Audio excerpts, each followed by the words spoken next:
Welcome back to the channel, family. Today, we're talking about something many are afraid to discuss: depression, emotional pain, mental battles. Did you know some of the greatest servants of God in the Bible, prophets, kings, even apostles, struggled with depression and overwhelming sorrow? Yes, they loved God. But they were still human.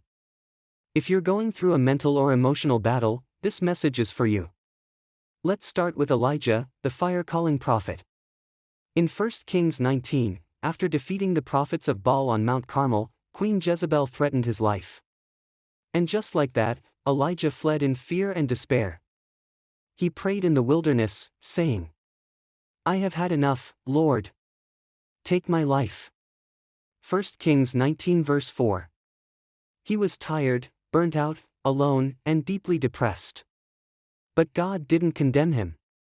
He sent an angel, gave him food, rest, and reassured him that he wasn't alone. What's the lesson? Even powerful people of faith can hit rock bottom. But God still shows up. Then there's Job. He lost everything: his children, wealth, and health. His friends judged him. His wife told him to curse God.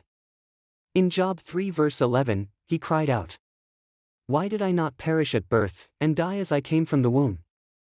He wished he had never been born. Job's emotional and mental suffering was intense. But he didn't lose his faith. And in the end, God restored him, even greater than before. What's the lesson? Grief and depression don't mean you're faithless. They mean you're human. Keep holding on. Jeremiah was faithful, but emotionally broken. He was mocked, imprisoned, and rejected by his people. In Jeremiah 20 verse 14, he said, "Cursed be the day I was born." He wrote the Book of Lamentations, literally a book of grief.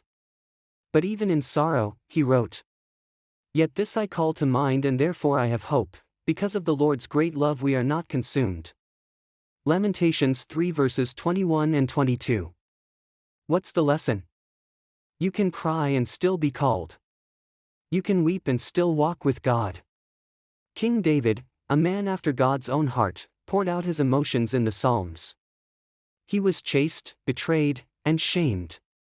In Psalm 42, he said, "Why, my soul, are you downcast? Why so disturbed within me?" He dealt with anxiety, guilt, and depression. But he kept turning his heart toward God. Put your hope in God, for I will yet praise him. What's the lesson? Even when your soul is heavy, your spirit can still praise. Yes, even Jesus. In Gethsemane, before the cross, he said, "My soul is overwhelmed with sorrow to the point of death." Matthew 26 verse 38. He wept. He sweated drops of blood. He cried out on the cross, my God, why have you forsaken me?" He felt abandonment and emotional agony. Lesson: Jesus understands your sorrow. He's walked through it. He's with you in it. So, if you're feeling broken, low, or emotionally exhausted, you're not weak. You're not alone. You're not unspiritual. Even God's greatest servants battled depression. But the same God who walked with them walks with you. Keep going. You are not defeated.